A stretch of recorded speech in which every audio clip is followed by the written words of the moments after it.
Hello and welcome to the Fantasy Survival Guide.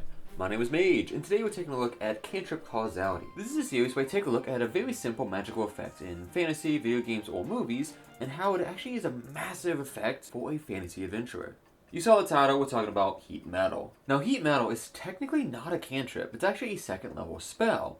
However, I've still chosen it for a few reasons, and I'll explain why. The spell description from the D&D 2014 5e rules states you can cast the spell on any specifically manufactured metal. This includes examples such as suit of armors or other pieces of equipment. The spell heats this metal up to a red-hot degree and gives 2d8 fire damage to any creature touching the metal. It specifically says manufactured metal. In my opinion, this is more talking about the purity of the metal, how refined it is, rather than just being metal ore or having slag in it. The woods they use actually work pretty well. Most manufactured pieces of metal are actually really well refined and have majority of metal in it. Steel, for example, actually has carbon in it, a non-metal. However, it is a low percentage. I think the distinction is going to be relatively okay with most objects an adventurer would be handling. The second thing to note is specifically the spell states you heat the metal up to red hot. Whenever you're forging, you actually do pay attention to the color of the metal, and it tells you roughly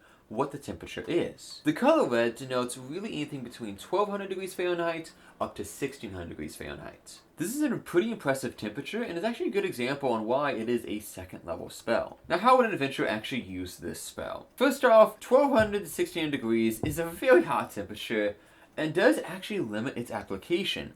In this case, it is going to be roughly a combat spell, heating things up like this, because otherwise there's not really much you can do with it. However, the spell actually allows you to upcast this, dealing an extra d8 of damage for every level you cast above. By this logic, would you also be able to downcast, casting to one level or even cantrip level, doing a lower temperature for less magic put into it? If 1600 degrees is second level, what would first level or cantrip level be? If we allow this would actually open up so many more possibilities for the spell to use for an adventurer, with so many different possibilities for survival or use case. If we talk about cantrip level, we can say that it is safely a much lower temperature. How much magic you put into it is going to be much lower, and it's going to be a much lower temperature. Possibly a few hundred degrees at most.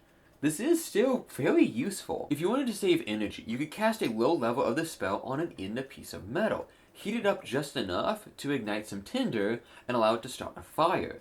This would allow you to save energy while still being able to keep yourself warm. If you're an adventurer who's out in the world or is actually in the cold quite often, having some hand warmers would be great.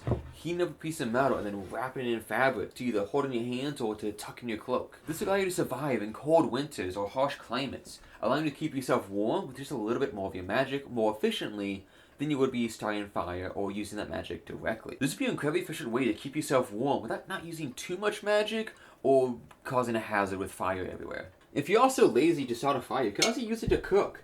Heat up your cast iron, or perhaps it's too dangerous to light a fire, you're being tracked, you're hiding from someone. Using this would be able to obscure that and not cause as much smoke or flame that could be detected. If you do cast it at first or second level, you can actually use it to blacksmith. You could use it to heat the metal without needing a fire and just working on it yourself. This would take up more energy than using a forge or a fire, but this could be right for specific use cases. Now, what if your party's in trouble? What if you're in a mansion trying to get a magical object and you get caught? What if you can't let this go into a dangerous hands? You could upcast the spell as needed and melt the object, destroy it so no one else could have it, that the enemy couldn't get their hands on whatever this magical item could be. Or, if you have the mending spell, a magic that can fix it, you could destroy it, keep it hidden, it's just a blob of metal, and once you're out and released, you can fix it, you can heal it back up, and it's back to normal. In the same heist, perhaps you're being chased by some guards, and you're running through a gate. You could turn around and melt the gate down, either like the lock or some chains, and just fuse it together, blocking any path towards you. You could use it to open a gate. You can melt a chain, allowing you to open a door. For the most part, most of the spell, besides actually casting it, would be relatively silent. Just heating the metal doesn't actually make too much noise.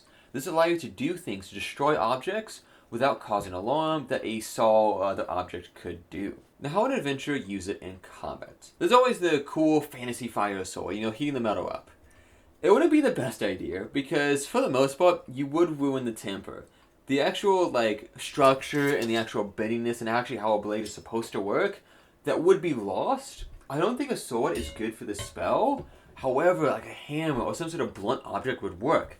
This doesn't need to exactly keep a temper, but heating this up and then smack it into something. The heat transfer would be an issue. The actual heat wouldn't be able to transfer with just a short contact.